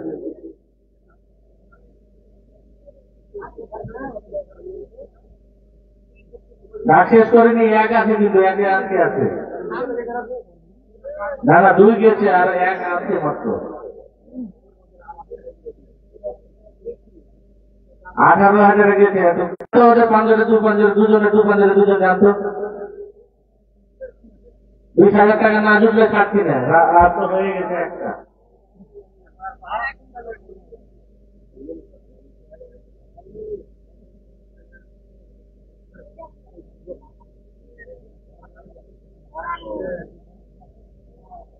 মেয়েদের দিকে বড় মেয়েরা দিলে মেয়েরা কেউ নেবে নাকি? মেয়েরা নেবে?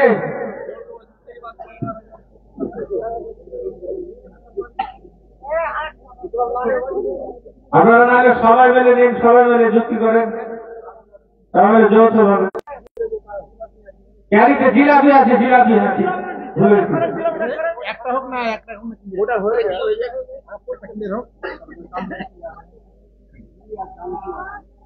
আরে ভাই টাকা না জুটলে আমি 2,000 টাকা দিয়ে জুটিয়ে দেবো। 20,000 যান তো, 20,000 যান, বাড়িগুলো আগালি হয়ে যাবে। ওরকম ডাক থাকে তো আমি বলে দেবো 19,000। লাস্টের দামটা আমাকে ধরে দিয়ে 2টা মুরগি আমার বাড়িগুলো ভাই একবার পালিয়ে হয়ে যাবে।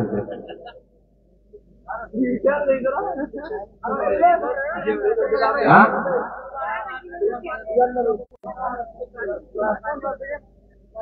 2,000 টাকা ফাইন লাগবে কিন্তু ভাই। এখন ছাড়লে 2,000 টাকা ফাইন। টাকের নিয়ম চলতে থাকবে।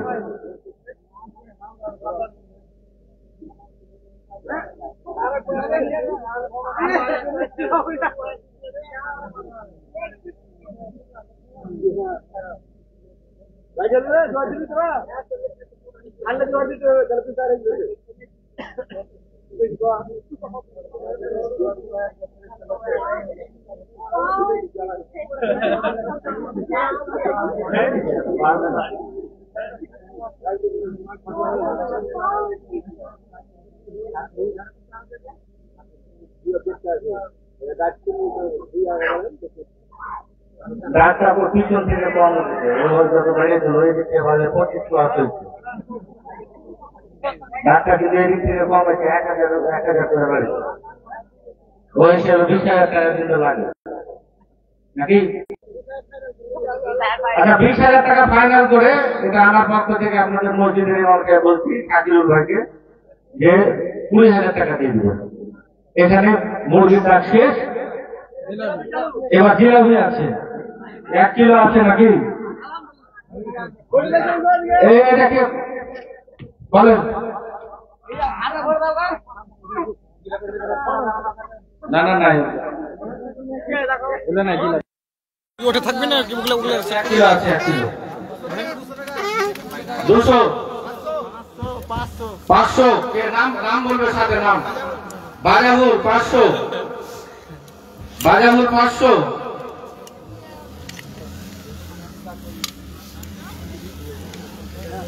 বাজাহুর 500।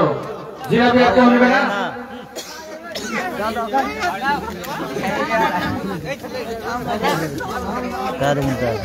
বাজাহুর 500।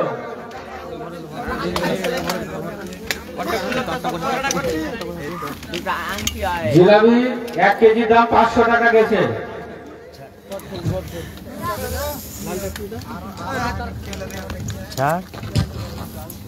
মাইকটা খুলতে বল। 500 গেছে, হ্যাঁ 500। খুলো তো, খুলো, কালোটা খুলো, কালোটা। হ্যাঁ 501, 501, 502, 503।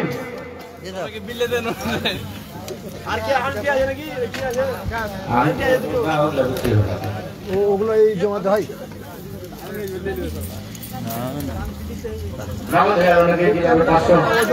জিলাপি 500 রান বিক্রি হবে।